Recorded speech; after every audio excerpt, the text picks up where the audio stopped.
Attendez, les journalistes de Mediapart vont parler.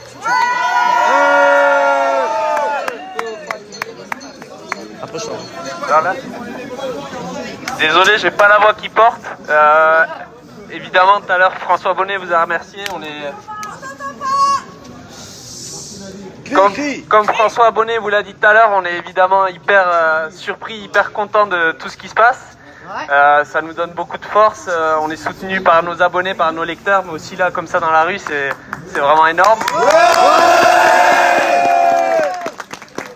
Juste un truc, par rapport à la tentative de perquisition d'hier, nous on a résisté et on continuera à tenir.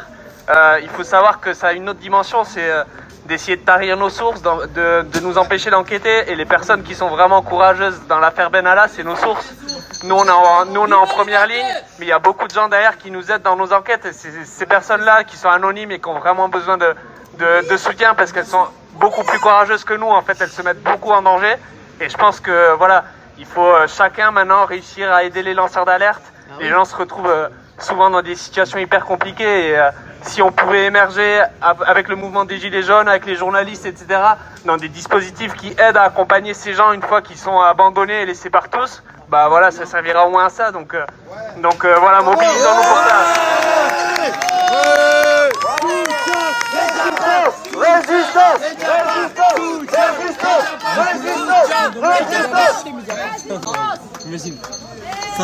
Ah, il y a encore un message de Mediapart. Une dernière chose pour compléter ce que vient de dire Antoine, c'est que bien sûr ce combat-là, ça concerne Mediapart, mais ça concerne aussi tous les autres médias. On sait que ça soit sur l'affaire Benalla, il y a eu les révélations du Monde et de plein d'autres médias.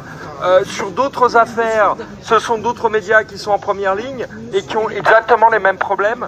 Donc voilà, ce combat, il n'est pas que pour Mediapart, il est pour l'ensemble de la presse. La presse libre, c'est un droit pour les citoyens, c'est pas pour nous journalistes, c'est pour l'ensemble de la communauté. Merci. Bravo. C'est à nous.